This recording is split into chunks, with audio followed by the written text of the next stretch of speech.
आप सभी श्रोताओं को नमस्कार। आइए हम आप सभी को सुनने के लिए भोजपुरी लोकगीत के माध्यम से आज कोरोना पूरे देश में हाहाकार मचाए हुआ है और ऐसे में हम सभी को सामाजिक दूरी बना करके माननीय प्रधानमंत्री श्री मोदी जी के आह्वान का परिपालन करना है। तो मेरे साथ ढोलक में श्री सुखदेव यादव जी और बेंजो में श्री राकेश यादव जी संगीत के माध्यम से मेरा साथ दे रहे हैं। लीजिए ये भोजपुरी लोकगीत।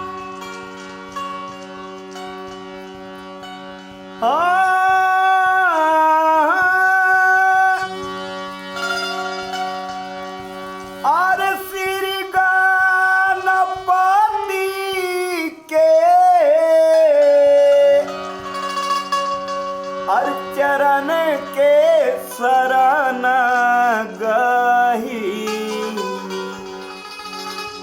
और कहानी कोरोना के हम गाई देवी मैया। तो गरीबी में रोवे धानी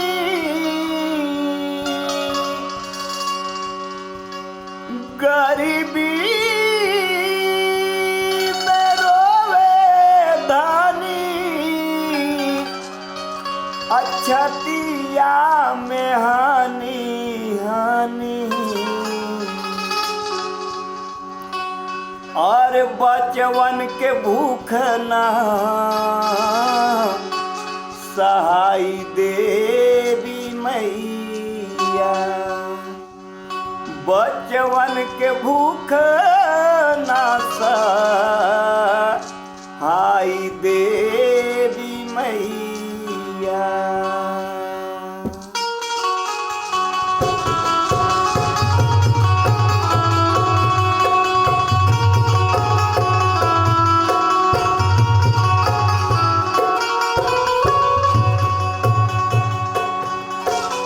बनी भूति करत रहनी दुखवे में जियत रहनी। बनी भूति करत रहनी दुखवे में जियत रहनी। तापर कोरोना दुखदाई देवी मैया। तापर कोरोना दुखदाई देवी मैया।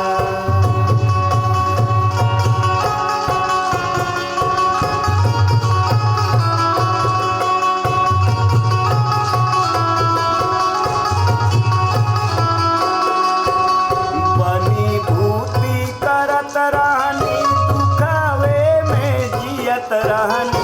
बनी भूति करत रहनी दुखवे में जियत रहनी। तापर कोरोना दुखदाई देवी मैया। तापर कोरोना दुखदाई देवी मैया।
शासन देता भोजन पानी हम जहाँ रुकल बानी।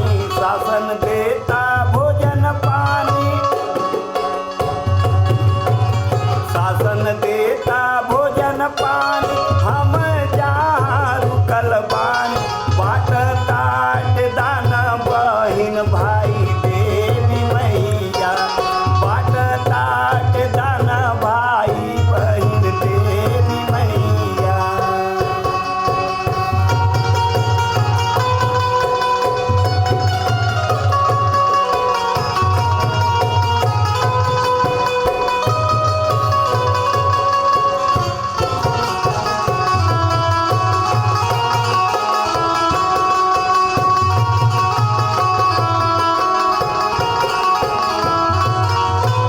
गरीबी में रोवे धानी, छतिया में हनी हनी। गरीब